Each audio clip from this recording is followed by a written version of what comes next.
우리가 읽은 본문 가운데에는 우리 주님께서 안나스에게 신문을 받으시는 이야기가 아주 간단하게 소개되어져 있습니다.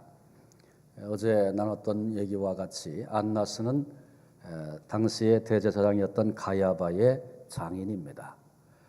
그래서 예수님이 처음에는 안나스에게 신문을 받고 그 다음에 가야바에게로 보냄을 받습니다. 요한복음에는 안나스에게 신문 받은 얘기만 기록이 되고 다른 공관복음에는 가야바에게 신문 받은 얘기가 나옵니다.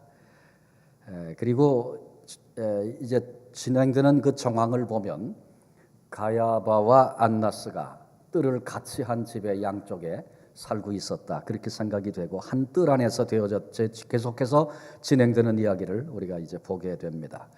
그리고 주님이 신문을 받으시는 그 사건을 전후해서 베드로가 두 번 먼저 주님을 배반하고 부인하고, 그리고 신문 받은 이후에 또 한 번 더 부인하는 그런 이야기가 아주 요한복음에는 아주 간결하게 그렇게 기록이 되어 있습니다. 안나스가 예수님을 신문할 때에 두 가지를 물었습니다. 한 가지는 제자들에 대해서, 한 가지는 예수님이 말씀하셨던 그 교훈에 대한 얘기를 두 가지를 질문했습니다. 근데 사실은 죄수를 신문할 때에는 먼저 증인을 제일 먼저 불러놓고 증언을 하게 합니다. 무슨 일이 있었는지 어떤 사건인지 듣게 하는데 안나스는 이런 것을 다 무시하고 지금 트집을 잡으려고, 꼬투리를 잡으려고 예수님께 악한 마음을 가지고 두 가지 질문을 한 것입니다. 그 내용은 정확하게 알 수 없습니다만은 제자들에 대해서, 당신은 제자가 몇 명이요? 그들은 다 지금 어디 있어? 예수님께서 그들을 안전하게 지키기 위해서 행하셨던 그 사랑의 손길을 이미 우리는 어제 살폈습니다. 제자들은 그런 상황 속에서 뿔뿔이 다 도망을 가버렸는데 도망가 버린 제자들 얘기를 지금 꺼내는 것입니다. 예수님의 마음에 내면적인 동요가 일어나도록 그렇게 하고 있는 것이죠. 그들은 지금 어디서 뭘 하고 있는가? 불편한 질문을 지금 하는 것입니다. 그 다음에 주님이 했던 증언들, 말씀들에 대해서 물었다 그랬습니다. 근데 주님께서 이 안나스의 괴계를 벌써 아셨습니다. 그래서 주님이 답변하신 말씀을 보니까 나는 언제든지 드러내놓고 말했다. 회당에서, 성전에서 어떤 얘기도 은밀하게 한 적이 없다. 다 들어서 모두가 다 알고 있는데 들은 자들에게 물어봐라. 그들이 안다. 이렇게 주님께서 답변하셨죠. 이 얘기를 듣고 안나스가 아무 말도 못하고 침묵했습니다. 그래서 저는 주님의 이 답변을 이렇게 혼자 묵상하면서 그런 마음이 들었어요. 우리 주님은 언제든지 무슨 얘기든지 다 드러내놓고 하셨고 은밀하게 하시지 않았다. 그래서 사람들을 통해서 주님이 하신 그 말씀을 다 들어보아도, 다 드러내도, 무슨 말 들은 얘기 다 해도 그것에 대해서 아무 거리낌이 없고 또 언제든지 물으면 말할 수 있는 그런 분이 우리 주님이셨습니다. 주님은 그러신데 우리는 나는 어떤가 생각해 봤습니다. 우리가 모든 얘기를 다 드러내놓고 합니까? 또 내가 했던 얘기가 공개적인 자리에 모두가 다 드러나도 괜찮겠습니까? 이 질문을 하고 나니까 우리의 삶은, 우리의 언어는 얼마나 부끄러운지 모릅니다. 때로는 앞에서 한 얘기와 뒤에서 한 얘기가 다르고, 또 물론 우리가 잊어버리기도 하고 망각하기도 하고 그렇습니다만은 우리의 생각이 이때는 밖에서 이렇게 말하고 저때는 저렇게 말하고 뭐가 틀렸는지도 알지 못하고 그렇게 인생을 살아가고 있는 우리들의 모습을 봅니다. 그리고 그 사람과 나만 있는 줄 알고 은밀한 자리인 줄 알고 주님이 보고 계신 것 모르고 다른 사람이 들으면 안 되는 얘기를 은밀한 가운데 했던 때는 또 얼마나 많이 있었습니까? 주님의 당당한 이 말씀을 들으면서 우리의 삶은 어떤가 되돌아보고 주 앞에 또다시 우리의 부끄러움과 죄악됨을 발견할 수밖에 없었습니다. 안나스가 침묵할 때 본문에 보니까 아랫사람이 손으로 예수님을 쳤다 그랬습니다. 생각해 보니까 대제사장이 예수님의 말씀 앞에 아무 얘기도 못하는 것을 보고 아랫사람이 좀 도와준 것 같아요. 대제사장 체면 좀 살려주려고 한 일이 무엇입니까? 하나님의 아들 예수 그리스도를 쳤습니다. 모순 가운데 이런 모순이 어디 있겠어요? 예수님 계속해서 이제 손으로 맞고 주먹으로 맞고 채찍으로 치고 갈대로 치는 수많은 이제 고통을 주님께서 사람들에게 받으십니다. 대제사장 체면 살리려고 하나님의 아들을 쳤던 모순 우리에게는 없나요? 우리의 체면 때문에 교회가 어떻게 되든지 상관없고, 우리의 체면 때문에 하나님의 영광은 안중에도 없고, 내가 의도적으로 계산하고 그렇게 말한 것은 아니었어도 결과적으로 그런 일들이 얼마든지 있을 수 있는 것, 그게 오늘 우리의 모습이 아니고 나의 모습이 아니던가요? 오늘 이런 모습이 우리 속에 있다는 사실, 내 안에 있다는 사실을 또 주님 앞에서 보게 됩니다. 주님께서 우리를 위해서 무지한 손길, 악한 자들의 손에 맞으셨던 이 이야기를 들으면서 똑같은 우리의 모습 보면서 그런 우리를 위해서, 그런 나를 위해서 주님이 맞으시고 고난을 받으셨구나 다시 확인하게 됩니다. 주님께서 이렇게 참 말도 안 되는 신문을 받고 고난을 받으시는 이 사건을 전후해서 베드로의 모습이 본문에 기록되어져 있습니다. 예수님을 3번 부인했던, 여지없이 실패하고 있는 베드로의 모습을 봅니다. 베드로는 자기 평생 일생 동안 잊을 수 없는 그런 처참한 자리로 굴러 떨어졌습니다. 사실은 이 공간복음의 설교는 공간복음의 내용은 마가복음이 제일 먼저 기록됐고, 이 마가복음 베드로의 설교에 아주 기초가 됩니다. 공간복음에 나타나 있는 이야기들은 베드로의 설교가 기초가 되고 있는 부분들이 상당히 많습니다. 그런데 베드로는 자신의 실패를 많이 얘기했던 것 같아요. 내가 그날 이런 실패했습니다. 그 얘기가 성경에 그렇게 기록이 된 거예요.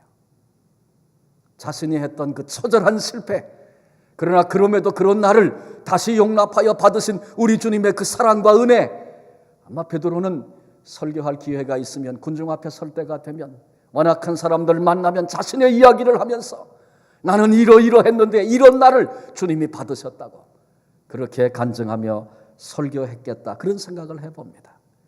자, 오늘 이 본문을 보면서 베드로가 어떻게, 왜 실패했는가 한번 좀 살피려고 합니다. 요한복음은 아주 간결하게 기록을 하고 있어요. 그런데 공간복음은 이 부분을 좀 더 자세하게 말씀하고 있고, 첫 번째보다 두 번째 더 강하게 부인하고, 세 번째 더 강하게 부인하고, 이런 것들을 공간복음은 묘사하고 있습니다. 왜 베드로가 실패했는가? 첫 번째로 베드로는 아주 자기 자신을 과신했습니다. 교만했었습니다. 그것이 실패의 원인이 됐습니다. 주님께서 미리 말씀하셨어요. 오늘 밤 너희가 다 나를 버리리라. 그때 베드로가 뭐라고 대답합니까? 모두 주를 버릴지라도 나는 결코 버리지 않겠나이다. 주님이 또 말씀하십니다. 오늘 밤 닭 울기 전에 내가 3번 나를 부인하리라. 절대로 그럴 리가 없다고 베드로가 그렇게 완강하게 얘기하니까 구체적으로 말씀하셨어요. 오늘 밤 닭이 울기 전에 내가 나를 3번 부인할 것이다. 그랬더니 베드로가 뭐라 그래요? 내가 주와 함께 죽을지언정 주를 부인하지 않겠나이다.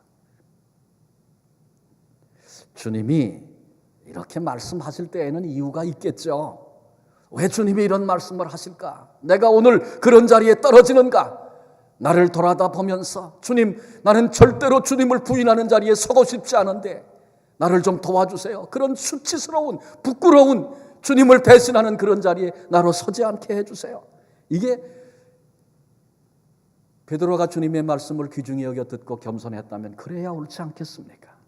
그런데 베드로는 자신만만합니다. 모두 버려도 저는 아닙니다. 주와 함께 죽을지언정 그런 일은 없습니다. 사실 이때 베드로가 예수님을 속이려고 거짓말한 건 아닙니다. 그 마음속에 진실입니다. 그러나 문제는 뭐냐 하면 자기가 그럴 만한 힘이, 그럴 만한 능력이 내게 없다는 걸 그걸 모르는 거예요. 그러니까 자기 자신에 대해서 자만합니다. 자신만만합니다. 자기를 과신합니다. 겟세마네 동산에서 우리 주님께서 기도의 자리로 나아가시면서 더 가까이 세 제자를 두셨습니다. 그리고 지금 내가 내 마음이 고민하여 죽게 되었다. 십자가를 앞에 놓으시고 우리 주님께서 하나님께 버리심을 받는, 사람들에게 멸시와 천대를 받는 피조물에게 이런 고통을 겪는 이런 일들을 앞에 놓으시고 얼마나 그 마음에 안타까움이 있었던지 주님이 당신의 그 아픈 마음을 처음 얘기를 하셨어요. 그리고 나와 함께 깨어서 기도하라. 말씀은 그렇게 안 하셨지만 이 말씀을 가만히 이렇게 생각해 보면 최초로 단 한 번 너희가 나와 함께 기도하자. 그 말씀 속에는 내가 지금 힘든데 나를 위해서 기도할 수 있겠니? 주님이 처음으로 그런 말씀을 하셨는데, 또 다른 복음서에 보면 시험에 들지 않도록, 또 어떤 복음서에는 유혹에 들지 않도록 깨어서 기도하라. 와서 보면 또 자고 있고 와서 보면 또 자고 있고 그래서 너희가 잠시도 나와 함께 깨어서 기도할 수 없느냐. 한시 동안도. 그러나 베드로는 기도하면 듣지 않습니다. 여러분, 사람이 자기를 신뢰하면 기도하지 않습니다. 뭐 내가 하면 되는데 뭐 기도가 필요하겠어요. 우리도 베드로가 자기가 어떤 존재인지, 인간이 어떤 존재인지 그거 모르고 자기 자신에 대해서 너무나 자신만만했어요. 과신했어요. 자기를 지나치게 믿었어요. 내가 어떤 존재인지 몰랐어요. 그래서 결국 그는 실패의 자리에 떨어집니다. 여러분, 그렇습니다. 우리는 종종 내 판단이, 내 결심이 굉장한 것이라고 신뢰합니다. 자기 스스로를 과신할 때가 있습니다. 자만할 때가 있습니다. 그런데 그것이 실패의 원인이 된다는 사실을 잊지 말아야 합니다. 우리는 매 순간순간마다 위로부터 부어주시는 은혜가 아니면, 주님이 아니면 나는 한순간도 바로 설 수 없습니다. 이것이 그리스도인 된 우리 모두의 존재 방식이어야 합니다. 과신하고 자만하던 베드로가 실패합니다. 두 번째, 베드로가 실패한 원인은 멀찍이 예수님을 따랐습니다. 예수님이 붙들려 가고 그 뒤를 다 도망갔는데 요한과 베드로가 따라가는 거예요. 근데 베드로가 따라가는 그 모습을 공관복음은 일제히 멀찍이 따랐다, 그렇게 기록해 주고 있습니다. 그것이 지금 그 당시에 베드로의 영적인 상태라는 것입니다. 단순히 물리적인 거리가 얼마나 떨어져, 그게 아니고 예수님과 베드로 사이에 멀찍이 떨어져 있는 그런 모습을 아주 분명하게 지적하고 있습니다. 사실 주님을 지금 도망가지 않고 그래도 거기까지 와 따라가는 베드로의 마음속에 예수님이 도대체 어떻게 되실 것인가, 예수님의 안부에 대한 걱정, 또 그런가 하면 나는 어떻게 될 것인가, 자신의 안전에 대한 염려, 이 두 가지 사이에서 지금 갈등이 있어서 왔다 갔다 하고 있습니다. 그래 지금 예수님을 가까이 쫓지 못하고 멀찍이 따라합니다. 그 멀찍이라는 거리는 계산된 거리입니다. 유익하면 접근하고, 예수님 뭐 풍랑도 잔잔케 하시고 무리도 걸으시던 분이고 죽은 자도 살리시던 능력의 주님이신 거 누구보다 잘 압니다. 그런데 지금 이유를 알 수 없습니다. 영문을 모르겠습니다. 무기력한 자처럼 지금 끌려가고 계신 주님을 뵈면서 이제라도 주님이 한 말씀 하시면 되겠지, 그런 역사가 일어나면 주님 내가 여기 있습니다, 달려갈 수 있는 거리, 그러다가 정 불리해지면 돌아설 수도 있는 거리, 아마 세상적으로 보면 굉장히 지혜로운 그런 거리가 아닐지 모르겠어요. 세상 사람들은 그 거리를 좋아합니다. 그런데 주님을 따르는 그 멀찍한 거리는 대단히 위험한 거리입니다. 예수님께서 말씀하셨습니다. 나는 포도나무여 너희는 가지다. 너희가 내게 붙어 있으면 절로 열매를 맺느니라. 사실은 우리 기독교의 신앙은 뭐 내가 굉장히 열심히 뭘 하고 그래서 뭐가 되고, 주님이 우리에게 요구하시는 건 그게 아닙니다. 제자들을 처음에 부르실 때도 나와 함께 있게 하시려고, 자기와 함께 있게 하시려고, 주님과 동행하고 주님과 붙어 있고 하나가 되고, 그걸 요구하시는 거예요. 붙어 있으면 된다는 거예요. 주님의 사랑이 지금 내게 흐르고 있으면, 주님의 은혜가 지금 나를 덮고 있으면, 주님의 은총이 나를 덮고 있으면 된다는 거예요. 그게 안 되는데 내 열심 가지고 하려고 하면 할수록 추한 흔적밖에 못 남기는 것, 그게 인간이라는 것입니다. 그래서 먼저 은혜가 있어야 뭐가 되는 거지, 은혜는 없고 다른 것 가지고 하려고 하면 언제든지 수치가 드러납니다. 주님은 내게 붙어 있어야 된다. 붙어 있는다는 것은 떨어지지 않았다는 것입니다. 여러분, 1mm가 떨어져도 떨어진 겁니다. 잘라놓은 나무, 뭐 꽃도 펴 있고 그런 것 같지만 떨어진 거예요. 지금은 살아있는 것 같지만 벌써 죽었습니다. 주님은 우리에게 주께 붙어 있기를 원하십니다. 베드로가 주님을 멀찍이 따랐습니다. 이유가 있었죠. 오늘 우리가 주님을 어떻게 따르고 있는가? 베드로의 얘기만 아니라 오늘 우리의 얘기, 내 얘기를 한번 생각해 봐야 합니다. 혹시 내가 걱정하는 것 때문에 떨어져 있지는 않습니까? 내 이익이나 내 유익을 먼저 생각하느라고 주님께로부터 떨어져 오늘을 살고 있는 것은 아닙니까? 주님과 함께 죽고 주님과 함께 살리라. 다 던져서 주께 붙어있는 그 삶을 주님께서 우리에게 요청하시는데, 그래야 네가 산다, 그래야 네가 위대한 아름다운 복된 흔적을 남기며 하나님의 손에 붙들려 이 땅에 보내신 뜻을 이루며 살 수 있다, 주님은 그렇게 말씀하시는데, 오늘 내가 주님께로부터 떨어져 거리를 두고 사는 것은 아닌가 생각해 보십시다. 교회도 마찬가지입니다. 교회가 주님의 몸이죠. 그리스도의 몸이라고 그랬잖아요. 교회 안에 참 교회와 함께 운명을 같이 하겠다, 이런 마음으로 충만한 사람들이 있으면 그게 위대한 역사를 감당합니다. 근데 떨어져 있어. 그래서 맨날 계산하고 생각해서 적당히 떨어져 있어야 되겠다, 이런 사람들로 가득 차 있다면 그 수가 아무리 많아도 거긴 위대한 역사가 있을 수 없는 것입니다. 이 밤에 주님과 우리와의 사이, 그 거리가 얼마인가를 한번 살펴보라고, 점검하라고 도전하고 계십니다. 세 번째로 베드로가 실패한 것은 잘못된 자리에 섰습니다. 본문에 보니까 하석들과 함께, 아랫사람들과 함께 불을 쬐고 있었어요. 그날 날이 추웠습니다. 오늘도 이 고난주간인데 이렇게 갑자기 눈이 와서 봄이 된 것 같다가 나무마다 눈꽃이 폈습니다. 오늘 기온이 많이 떨어져서 오면서 보니까 마이너스 1도더라고요. 근데 주님께서 고난 받으시는 그때도 그 밤에 꽤 추웠던 것 같아요. 그래, 하석들이 불을 펴놓고 거기에 둘러앉아서 지금 불을 쬐고 있습니다. 근데 베드로가 그들 가운데 함께 서서, 본문이 그렇게 얘기합니다. 그 자리는 어떤 자리입니까? 지금 예수님 잡아서 끌고 와서 아주 자랑스럽게 예수님을 비웃고 조롱하고 그리고 주님을 죽음의 자리로 끌고 가려고 하는 악한 이들의 자리입니다. 그런데 자신의 정체를 숨기고 그 자리에 서서 그들의 얘기에 자기 신분 드러나지 않게 하려고 박수를 치고 고개를 끄덕이며 거기 서 있는 베드로의 모습을 보십시오. 잘못된 자리, 서서는 안 될 자리에 선 것이 그로 실패하게 했다는, 원인이 되었다는 사실을 결코 우리는 잊지 말아야 합니다. 내가 서야 할 자리, 거기 서야 합니다. 늘 우리는 내 인생의 현주소, 삶의 자리, 인생의 좌표 수시로 점검해야 합니다. 내가 지금 서 있는 이 자리, 내가 지금 하고 있는 이 일, 주님이 함께 하시고 주님이 원하시는 일이며 주님이 기뻐하시는 자리인가? 아니면 주님이 가슴 아파하시는 일이며 마음 아파하시는 자리인가? 늘 점검해야 합니다. 이 세 가지 이유 때문에 성경 안에서 찾을 수 있는 더 많은 이유들이 있겠습니다마는 요약해서 세 가지 이유 때문에 베드로가 실패했다.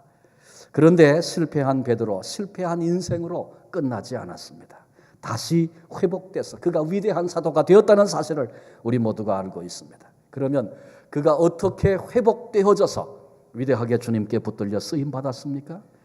그 원인을 또 세 가지로 함께 생각하려고 합니다. 그 첫째는 말씀이 생각나서, 누가복음 22장 61절에 그런 기록이 있습니다. 달기 운이 말씀이 생각나서.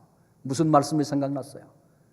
예수님께서 닭 울기 전에 내가 나를 3번 부인할 거다. 근데 닭이 우니까 닭소리가 베드로를 회개하게 만든 것 아닙니다.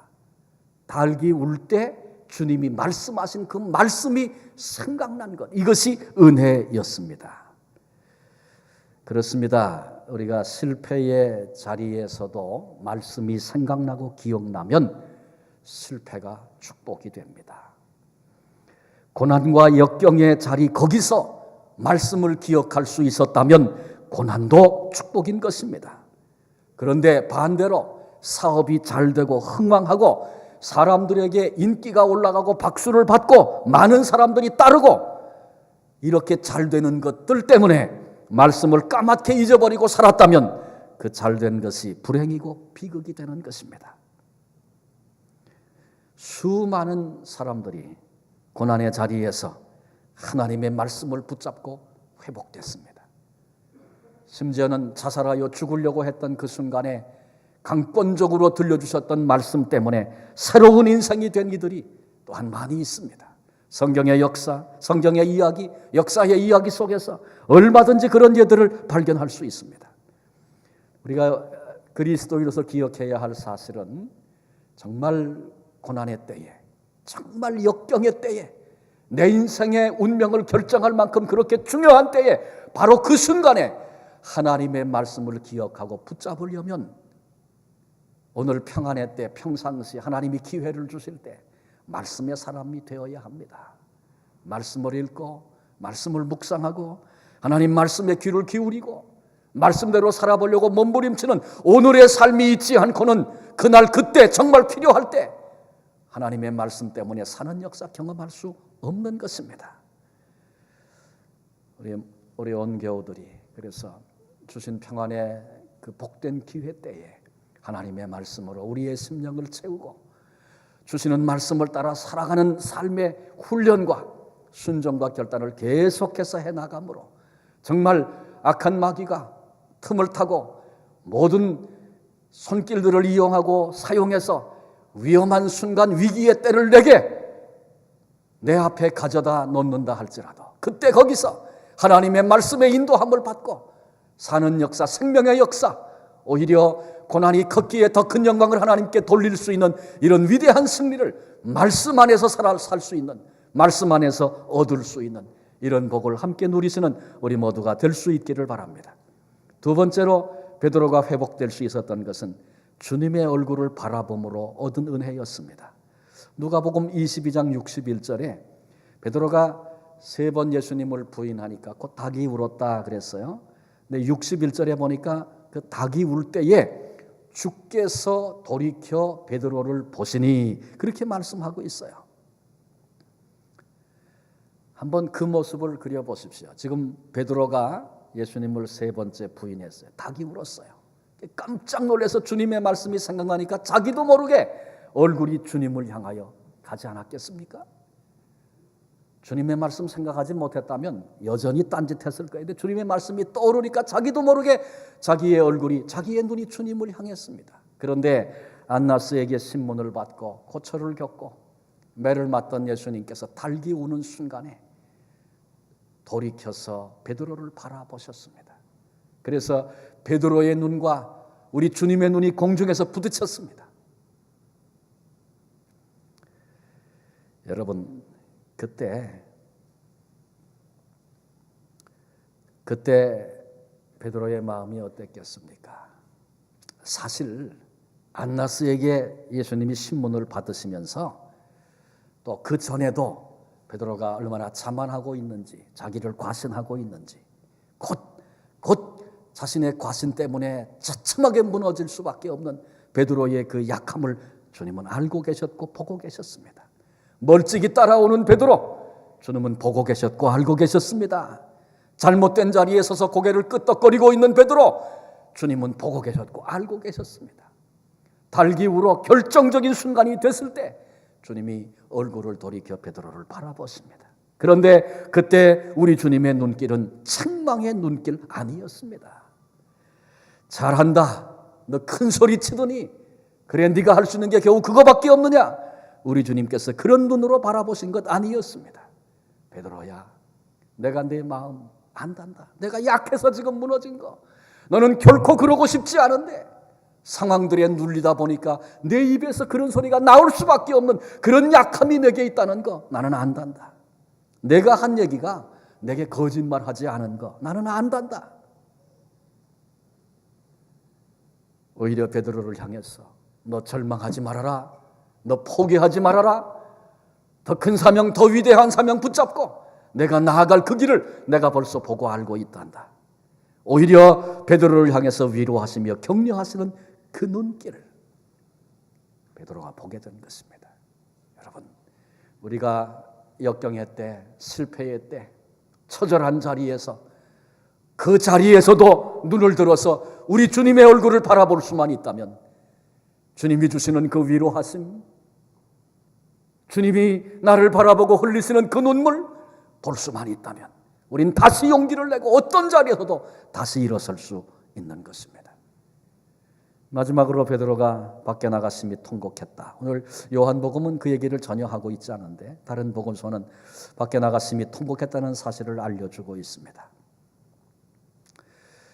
주님의 눈앞에 서면, 주님의 말씀 앞에 서면 자신의 죄를 봅니다. 그리고 내가 일부러 회개해야지 그러지 않아도 통곡하게 되고 회개의 눈물이 나오게 되고 그렇습니다. 그것이 십자가의 능력이고 주님의 사랑이고 말씀의 능력이고 그런 것입니다. 보통 사람들은 대놓고 당신 이런 거 잘못했어 그렇게 얘기하면 그 얘기 듣고 아이고 내가 잘못했네 그리고 고치는 사람이 거의 없습니다. 화냅니다. 잘못한 거 자기가 뻔히 잘못한 걸 아는데도 지적하면 화냅니다. 또 심지어는 그럼 너는 깨끗해 뭐 이러고 나옵니다. 이게 인간입니다.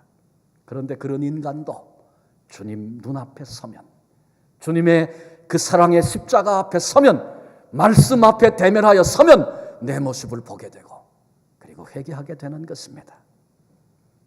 그날 주님의 말씀이 생각나고 주님의 얼굴을 바라봤던 베드로 뛰쳐나가서 주님 그래서 미리 말씀해 주셨는데 제가 귀담아 듣지 않고 내가 무엇인가 할 수 있는 것이냐 교만을 떨며 주님 말씀하실 때 그렇게 대답했던 나의 부끄러움 주님 용서해 주십시오.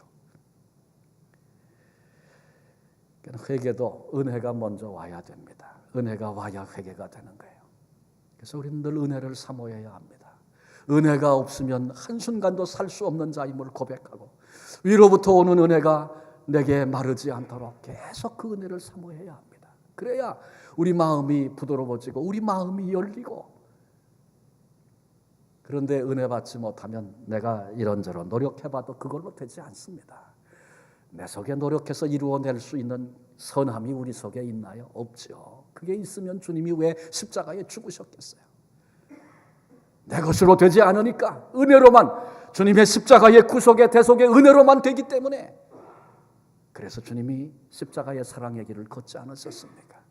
그런데 우리가 은혜로 살려고 하지 않고 내 것으로 자꾸 살려고 하기 때문에 내 의지로 내 열심으로 내 결단으로 뭔가 해보려고 하기 때문에 계속해서 우리는 실패를 맛보는 것입니다.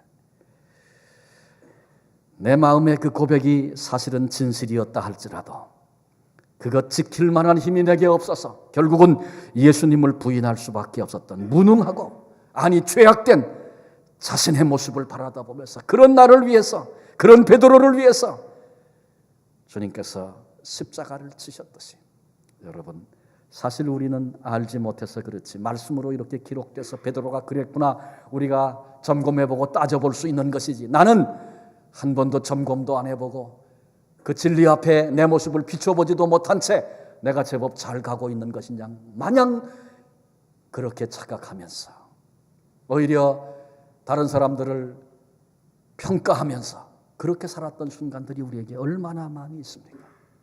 그런데 베드로를 위해서 십자가를 지었던 우리 주님께서 그런 우리를 위해서 그런 나를 위해서 고난의 길을 걸으시고 마침내 십자가의 대속의 죽음을 죽으셨습니다. 기억해야 합니다. 우리 속에는 내 속에는 우리 주님이 십자가에 그렇게 죽지 않으시면 해결될 수 없는 악함이 죄가 내 속에 있다는 사실을 알아야 합니다. 그리고 우리도 베드로처럼 말씀 앞에 주님 앞에 십자가 앞에 정직한 내 모습을 보고 성령께서 보이시는 대로 회개하며 주님 앞에 설 수 있어야 합니다. 그래야 실패했어도 넘어졌어도 다시 일어나 이 귀한 사명 감당하는 그런 베드로와 같은 귀한 승리를 우리도 경험하게 되는 것입니다. 기록에 보면 베드로는 이 사건을 경험한 이후에 당만 울면 그때의 자신의 부끄러움과 주님의 그 사랑이 기억나서 또 눈물로 회개하고 그랬다 그래요. 뭐 죄를 되풀이해서 같은 죄를 놓고 또 기도했다 그런 얘기가 아니고 그렇게 약한 인간성을 이제 알게 된 거예요. 내 자신의 모습을 알게 된 거예요. 그때만 그런 것이 아니라 예수님 안에 회복되고도 여전히 그런 가치관을 가지고 살 수밖에 없는 자신의 무능함 때문에 당만 울면 주님 앞에 달려나가 또 회개하고 또 회개했다는 것입니다.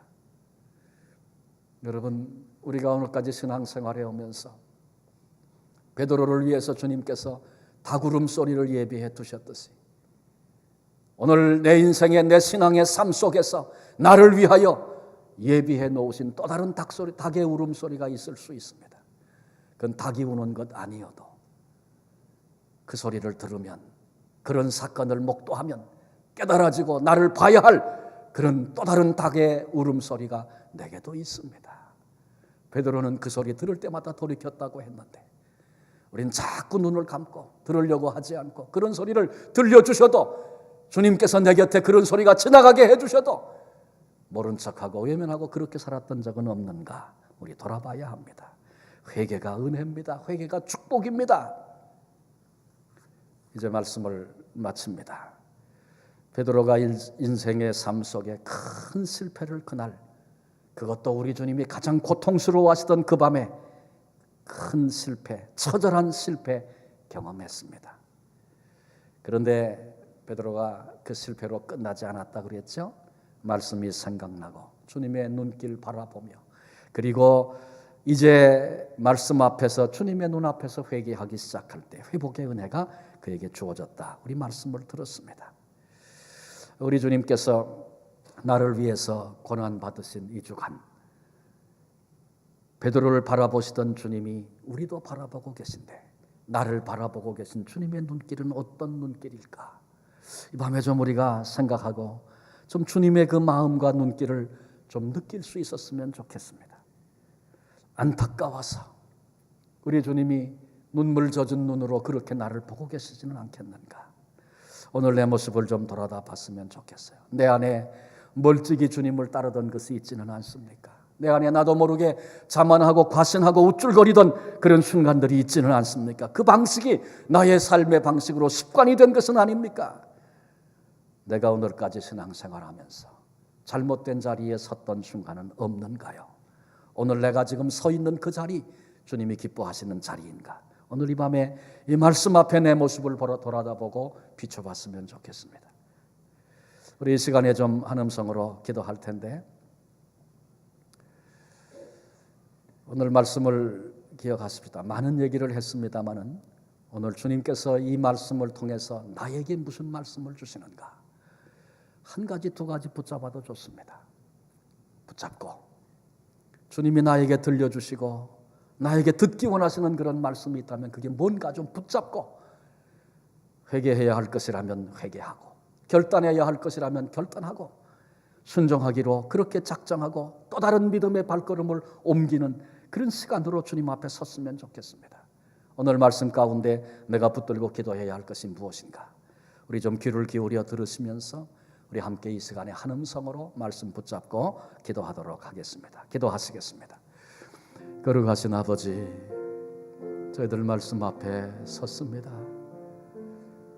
베드로가 큰 소리치고 내가 그런 사람이라고 스스로 떵떵거리고 그럴 줄로 알았는데 그것이 실패의 요인이 됐던 것 봅니다. 하나님, 내 속에도 교만이 있는 것을 고백합니다. 나를 과신하는 것을 고백합니다. 오 주님, 이 완악한 마음을 불쌍히 여겨 주시옵소서. 주의 보혈을 흘려 주시옵소서. 오 주님, 긍휼히 여겨 주시옵소서. 주님 의지하게 하시고 더 이상 자만하는 자가 되지 않게 하시옵소서. 오 하나님, 저희를 불쌍히 긍휼히 여겨 주시옵소서. 이런저런 이유 때문에 멀찍이 떨어져 주님을 쫓고 있지는 않습니까?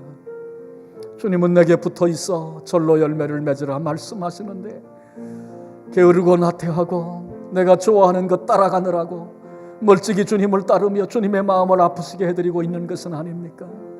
오 하나님, 계산적인 생각 때문에 멀찍이 주님을 지금 따르고 있는 것은 아닙니까? 오 주님, 나의 모습 돌아다 보게 해 주옵소서. 주님 앞에 서야 할 자리가 있는데, 사명의 자리, 순종의 자리, 믿음의 자리, 아버지, 우리가 마땅히 서야 할 텐데 그러지 못한 채 주님이 기뻐하지 않는 자리에 서서 불을 쬐며 고개를 끄덕이며 그렇게 서 있던 베드로처럼 엉뚱한 자리에, 신앙의 방관자의 자리에 하나님이 결코 기뻐하시지 않는 그런 자리에 서서 내가 오늘 그렇게 산 것은 아닙니까? 그렇게 살아왔던 순간들이 내게 있지는 않습니까? 오 하나님, 우리의 무지함을 용서하시고 이 시간에 성령님 조명하여 주셔서 우리의 모습, 나의 모습 보게 해 주시옵소서.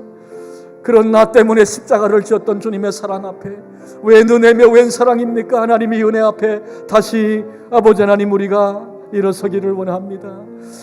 그렇게 되지 않는 나의 모습, 선한 것이 하나도 없는 나의 모습, 그래서 주님이 십자가에 죽지 않으시면 안 되었기에 그 은혜의 길을 걸으셨던 그 사랑 앞에 아버지 이 시간 우리들이 섭니다. 주님 긍휼히 여겨주시옵소서.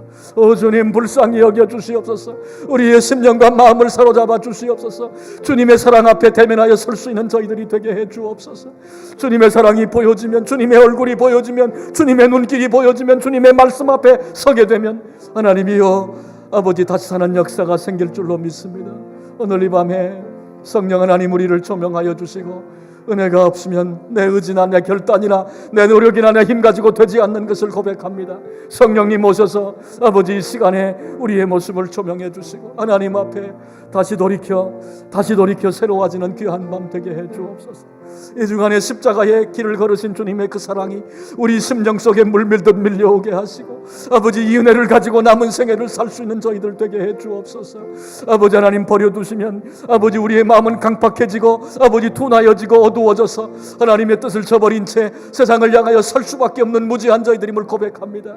아버지 이 밤에 십자가의 그 구속의 은혜와 성령님 그 은혜로 아버지 임하여 주셔서 우리의 심령을 만져주시고 아버지 하나님 먼저 은혜로 우리를 덮어주옵소서. 그 사랑 때문에 주님 앞에서는 저희들 되기를 원합니다.